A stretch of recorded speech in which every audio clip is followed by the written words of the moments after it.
It's the plane that keeps the other planes flying.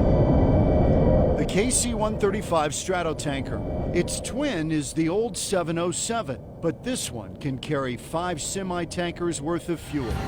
We climbed on board for a ride. Before takeoff checklist is complete. Strapped in for takeoff. KC-135 heavy, runway 25 right. We roll down the runway. Soon we're at 21,000 feet, flying over Douglas on the southern Arizona border, where we will soon hook up with a gaggle of thirsty F-16s from Luke Air Force Base off our right wing. The KC-135 is a remarkable airplane. It's been flying since the 50s and will continue to fly for decades to come. Think of it as a gas station in the sky, refueling everything that flies, keeping those planes in the air. And it takes a skilled team to keep this plane flying. It's just like an old car. You know, there's not a whole lot of 57 Chevys riding around on the road, you know. Some of these aircraft are older than my father is, and I love the fact that this aircraft's been flying since the Eisenhower era, so it's something I'm very proud to be working on. The result, a carefully choreographed sky dance. How many we got coming up with? There's 2 right now, and then they're going to have a third in about 15 minutes. As the F-16 approaches, the boom operator lying on his stomach in the rear of the plane extends the 27-foot boom. This is what it looks like up close, the width of a fire hose.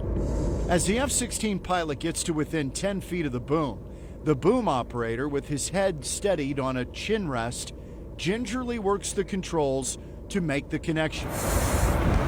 Conference contact. Loud and clear. Loud and clear as well. How you doing today? Pretty good. How you doing?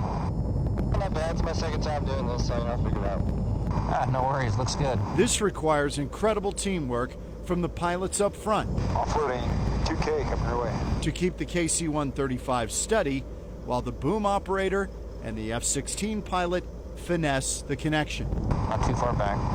Come down just a little bit. Right there.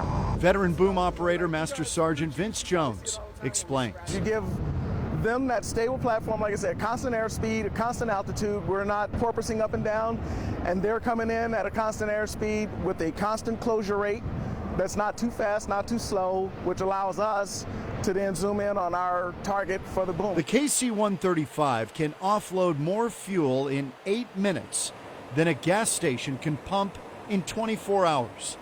And it all happens as the pilot of the F-16 is a mere 20 feet below us. You feel that you could almost reach out and touch him.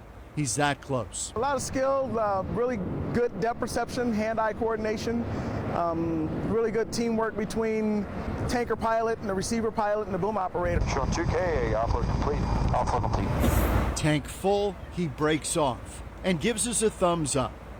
And another F-16 slides into position. They make it look simple, they make it look easy, but in reality it's not. Wow, that is unbelievable. Yeah. No good. I found that out in the simulator. I smashed a cockpit window of an A-10 on my first try. Eventually I got the hang of it, but it is tricky. Back in the air, another successful refueling. Air-to-air refueling dates back to the 1920s, but wasn't widely used until the Korean War and Vietnam conflict.